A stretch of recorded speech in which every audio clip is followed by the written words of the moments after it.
अस्सलामु अलैकुम। अल्लाह ताला के फजल व करम और शुक्र के साथ आज की वीडियो का करते हैं आगाज़। सबसे पहले आप हमारा channel history with Adnan subscribe कर लें। यहाँ पर आपको हिस्ट्री के रिलेटेड वीडियोस देखने को मिलती रहेंगी।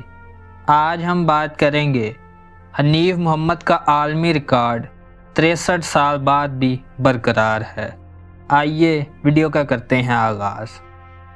लिटिल मास्टर हनीफ मोहम्मद की टेस्ट क्रिकेट की तारीख की सबसे तवील इनिंग्स को 63 साल बीत गए।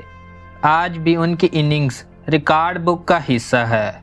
लिटिल मास्टर हनीफ मोहम्मद ने ये कारनामा 23 जनवरी 1958 को वेस्ट इंडीज़ के खिलाफ बारबाडोस में 337 रन की इनिंग खेलकर अंजाम दिया था। हनीफ मोहम्मद ने इस इनिंग के लिए 970 मिनट विकेट पर रुके रहे, जो आज भी रिकॉर्ड बुक का हिस्सा है। हनीफ मोहम्मद की ये इनिंग्स दुनिया की 8वीं बड़ी इनफरादी टेस्ट इनिंग्स भी है।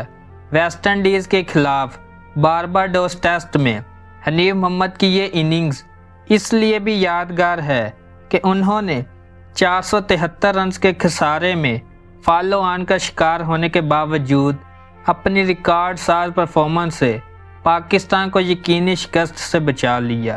पाकिस्तान की जानब से टेस्ट क्रिकेट में अव्वलीन ट्रिपल सेंचुरी बनाने का रिकॉर्ड भी हनीफ मोहम्मद के पास है। उन्होंने 337 रन का इनफरादी स्कोर बनाया। पाकिस्तान क्रिकेट टीम के साबिक कप्तान लिटिल मास्टर हनीफ मोहम्मद तवील अलालत के बाद 11 अगस्त 2016 को कराची में इंतकाल कर गए थे। वो कैंसर के मर्ज़ में मुब्तला थे। उम्मीद है आपको आज की वीडियो पसंद आई होगी। अगर पसंद आई है तो लाइक, शेयर एंड सब्सक्राइब करें। आज की वीडियो का करते हैं अख्ताम। अल्लाह।